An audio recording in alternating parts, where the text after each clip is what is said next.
नमस्कार दोस्तों, स्वागत है आपका द जीएस फीवर में। दोस्तों, मैं इस चैनल का नाम किसी कारणवश से चेंज कर दिया हूं। अब ये जीएस फीवर नाम है इसका। पहले एक्सेल एग्ज़ाम हुआ करता था, तो कृपया आप इसमें कंफ्यूज ना हो। तो हम लोग बिहार स्पेशल की श्रृंखला को आगे बढ़ाते हुए आज हम लोग पढ़ेंगे चेर वंश एवं मुगल कालीन बिहार। दोस्तों, यह सीरीज चल रही है बिहार एक परिचय की, जो कि इम्तियाज़ अहमद और रजनीश कुमार के द्वारा लिखा गया है।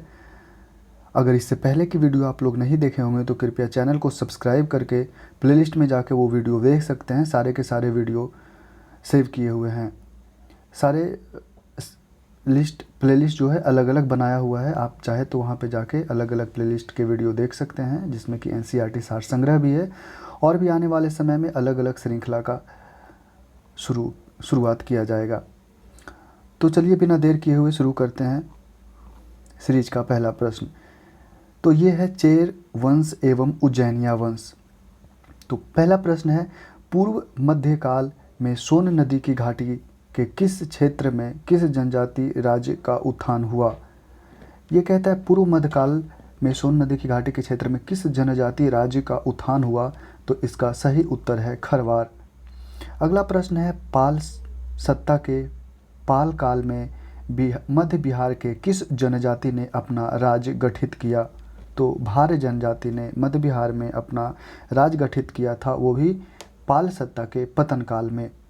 अगला प्रश्न है, 12वीं शताब्दी में पश्चिम बिहार, चंपारण, मुजफ्फरपुर और में कौन सा राज्य संगठित हुआ? तो इसका उत्तर है चेर राज्य। अगला प्रश्न है, चेरो राज्य का संघर्ष किन मुस्लिम राजवंशों के साथ हुआ? तो चेरो राज्य का संघर्ष जो है पहला तुगलक के साथ हुआ और चौथा सूर्यवंश के साथ हुआ और पांचवा मुगल वंश के साथ हुआ। अगला प्रश्न है, दलपत शाही का संबंध किस राज्य से था? तो दलपत शाही का संबंध उज्जैनिया राज्य से था। अगला प्रश्न है, चेरो शासकों को शाहाबाद क्षेत्र में विस्थापित किया, यानी चेरो शासकों को शाहाबाद से विस्थापित किया किसने? तो उज्जैनियों ने चेरो शासकों को शाहाबाद क्षेत्र से विस्थापित कर दिया। दोस्तों, ये कंफ्यूज मत होइएगा कि चेर पांड्य चोल वाला चेर ये अलग है। ये चेर नहीं, ये चेरो हैं, चेरो वंश। चेर, चोल, पांड्य ये दक्षिण भारत के राजवंश है, लेकिन ये चेरो वंश है, इसमें कन्फ्यूजन नहीं होनी चाहिए। शेरशाह ने मुगल के विरुद्ध संघर्ष में किससे सहायता प्राप्त करी थी? तो चेरो शासकों से। शेरशाह जब मुगलों के विरुद्ध, हुमायूं था उस समय, तो जब हराया था और बीच में सूर्यवंश का स्थापना करके वो दिल्ली के गद्दी पे भी बैठा था कुछ दिन, तो उस समय जब उसके विरुद्ध संघर्ष शुरू किया था तो वही चेरो शासकों से उन्होंने मदद ली थी।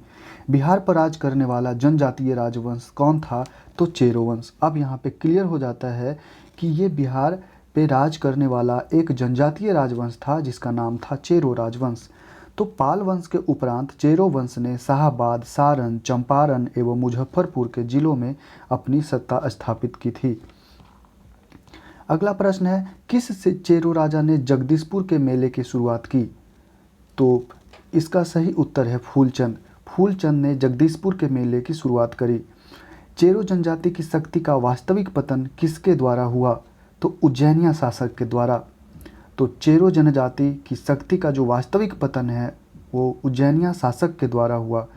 और भोजपुर में उज्जैनिया वंश का संस्थापक कौन था? तो भोजपुर में उज्जैनिया वंश का संस्थापक संतन सिंह था। संतन सिंह का मूल नाम देवराज था। यह उज्जैनी, डुमरांव, बक्सर एवं जगदीशपुर में एक महत्वपूर्ण शक्ति थे। अगला प्रश्न है, भोजपुर के उज्जैनी शासकों की राजधानी रही थी। तो भोजपुर के उज्जैनी शासकों की राजधानी रही थी, ढाबा में भी रही थी, भेटा में भी रही थी, बक्सर आने की। इसका सही उत्तर है उपयुक्त सभी। अगला प्रश्न है, भोजपुर के उज्जैनी शासक निम्नलिखित में से कौन नहीं थे? तो भोजपुर के उज्जैनी शासक निम्नलिखित में जो थे वो भागमल नहीं थे, बाकी सारे संग्राम देव, राजा रामशाही और राजा नारायण मल, ये सभी भोजपुर के उज्जैनी शासक थे। अगला प्रश्न है चांद एवं मुंड जो चंदेश्वरी एवं मुंडेश्वरी नामक मंदिरों से जुड़े हैं, ये संबंधित थे।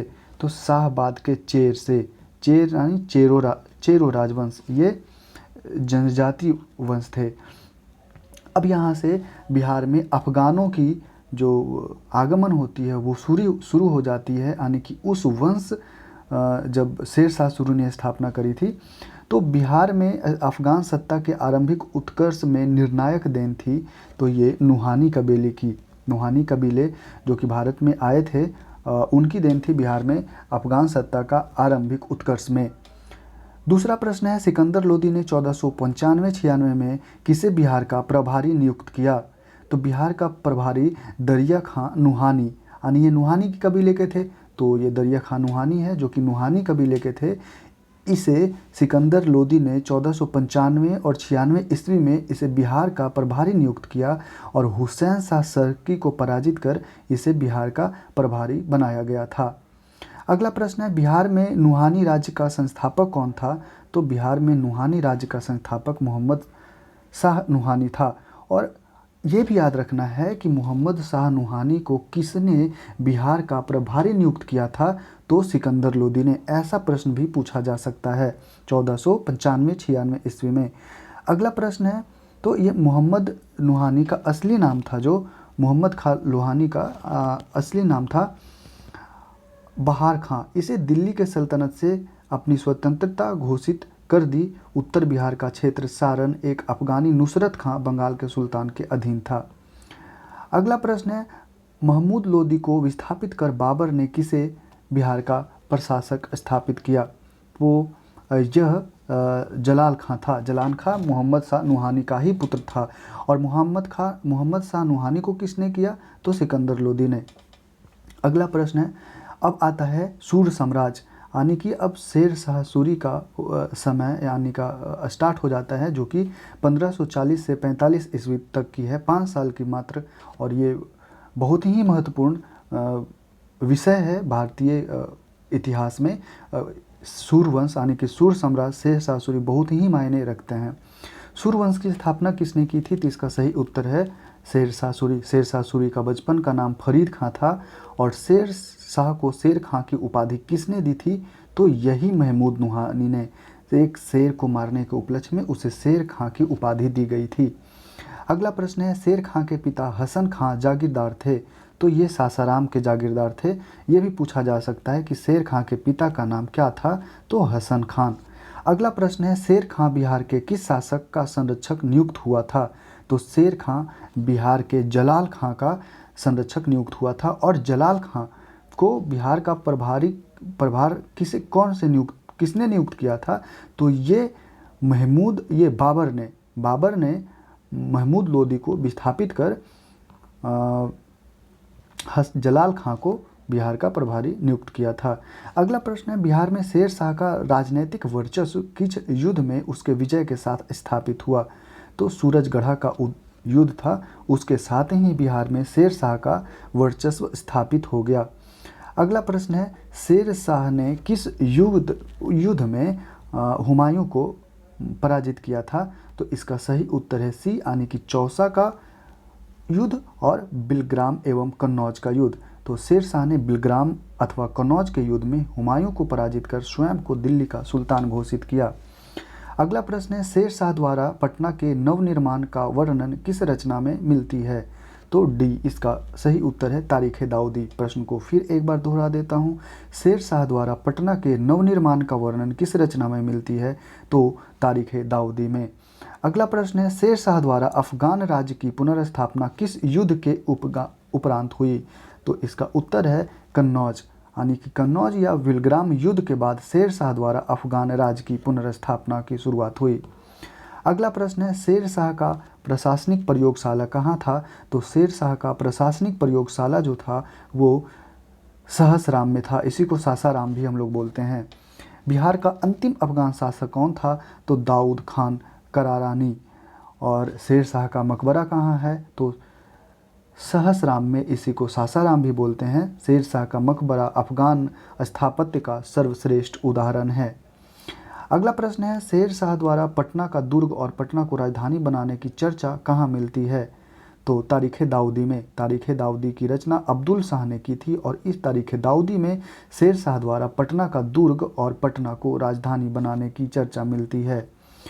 अगला प्रश्न है, शेर शाह द्वारा कौन सा कार्य किया गया? तो शेर शाह द्वारा जब्त प्रणाली की भी शुरुआत की गई, रुपया का भी प्रचलन शुरुआत किया गया और सिकंदरी गज एवं सन की डंडी का भी प्रयोग किया गया।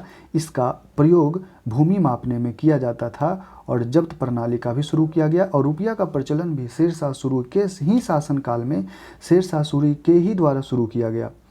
अगला प्रश्न है, बिहार राज्य में स्थित सासाराम यानी रोहतास किला का निर्माण किसने करवाया? तो इसका सही उत्तर है शेर शाह। शेर शाह सासाराम रोहतास में शेर शाह किला का भी निर्माण करवाया। और निम्नलिखित में कौन सा कार्य शेर शाह द्वारा नहीं किए गए थे? तो शेर शाह द्वारा इबादत खाना का निर्माण नहीं किया गया था और इनके द्वारा देश की भूमि का सर्वेक्षण कराया गया था। ग्रैंड ट्रंक रोड, जिसको जीटी रोड हम लोग बोलते हैं, और इसका एक अन्य नाम सड़क ए आजम है, उसका भी निर्माण कराया गया था और किसानों को पट्टा देने तथा कबूलियत की प्रथा का आरंभ भी करवाया गया था। अगला प्रश्न है, मध्यकाल में पटना का नवनिर्माण कराया था? तो शेर शाह ने। मध्यकाल में पटना का नवनिर्माण शेर शाह ने ही कराया था। सहस्राम किसके मकबरे के लिए प्रसिद्ध है? तो उपयुक्त सभी के लिए, यानी कि वहाँ सासाराम में शेर शाह सूरी का भी मकबरा है, इस्लाम शाह की भी मकबरा है और हसन खान नूर की भी मकबरा है। अगला प्रश्न है, शेर शाह का मकबरा के संबंध में क्या सही है? पहला, यह झील के मध्य में स्थित अष्टकोणीय आकार का है। बी, यह मकबरा चौकोर चबूतरे पर बना है जिसके चारों ओर सीढ़ियां हैं और सी, इसकी छत एक भव्य गुंबद के रूप में है और डी, उपयुक्त सभी। तो इसका सही उत्तर है डी, यानी कि उपयुक्त सभी। ये झील के मध्य में भी स्थित है, अष्टकोणीय आकार का भी है, मकबरा चौकोर चबूतरे पर भी बना है, इसके चारों ओर सीढ़ियां भी है और इसका छत एक भव्य गुंबद के रूप में है। अगला प्रश्न है, पटना को प्रांतीय राजधानी किसने बनाया? तो पटना को प्रांतीय राजधानी बनाया था शेर शाह सूरी ने। अगला प्रश्न है, सुप्रसिद्ध सूफी संत शेख वड़न किस अफगान शासक के समकालीन थे? तो इसका सही उत्तर है शेर शाह एवं इस्लाम शाह। तो शेर शाह एवं इस्लाम शाह के समय सूफी संत जो थे, सुप्रसिद्ध सूफी संत शेख वड़न थे। अगला प्रश्न है, अष्टकोणीय मकबरों की श्रृंखला में अंतिम मकबरा है? तो इस्लाम शाह का अष्टकोणीय मकबरों की श्रृंखला में जो अंतिम मकबरा है वो इस्लाम शाह का है। अगला प्रश्न है, शेर शाह के अधीन बिहार में कितनी सरकारें या परमंडलें थी? तो 7। शेर शाह के अधीन बिहार में 7 परमंडलें थी। अगला प्रश्न है, शेर शाह द्वारा पटना किले और नगर को बनाने में कितना व्यय हुआ? तो 5 लाख। तो उस समय 5 लाख रुपये का व्यय हुआ था। तो दोस्तों, अगला जो हम लोग टॉपिक शुरू करेंगे वो करेंगे मुग़ल कालीन बिहार। तो अगले सीरीज़ में आज तक के लिए इतना ही। अगले सीरीज़ में, इस सीरीज़ के अगले वीडियो में हम लोग मुग़ल कालीन बिहार के बारे में पढ़ेंगे और मुग़ल कालीन बिहार परीक्षा के दृष्टिकोण से बहुत ही महत्वपूर्ण साबित होगा। और दोस्तों, मैं एक बात बताते चलूँ कि इस जो बिहार एक परिचय श्रृंखला की जो मैंने शुरुआत करी है उसमें मैं सारे बुक को कवर करूँगा और सारे टॉपिक्स को भी कवर करूँगा। आप एक भी वीडियो मिस मत करिए, एक वीडियो को देखिए। और मैं फिर से दोहराता हूँ ये बात कि बिहार एक परिचय एक सब्जेक्टिव बुक है इम्तियाज़ अहमद सर की। आप पहले उसको एक बार पढ़िए, फिर इस वीडियो को देखिए, तब ज़्यादा से ज़्यादा फ़ायदा आप उठा पाएंगे। तो दोस्तों, प्लीज़ इस चैनल को शेयर करिए, सब्सक्राइब करिए, लाइक करिए, कमेंट करिए और जिस किसी भी किताब की, जिस किसी भी बुक की आपको सीरीज़ शुरू करवानी हो, आप प्लीज़ कमेंट करें, मैं उस पर विचार करूँगा। तो दोस्तों, आज के लिए इतना ही। और मैं फिर से आपको बता दूं कि ये एक्सेल एग्ज़ाम चैनल का नाम बदल के द GS फीवर कर दिया गया है। तो दोस्तों, इसमें भी कंफ्यूज नहीं होने हैं। दोस्तों, इस चैनल को सब्सक्राइब करें, लाइक करें और शेयर भी करें ताकि हमें और प्रेरणा मिलती रहे। धन्यवाद। आज के लिए इतना ही। अपना ख्याल रखें।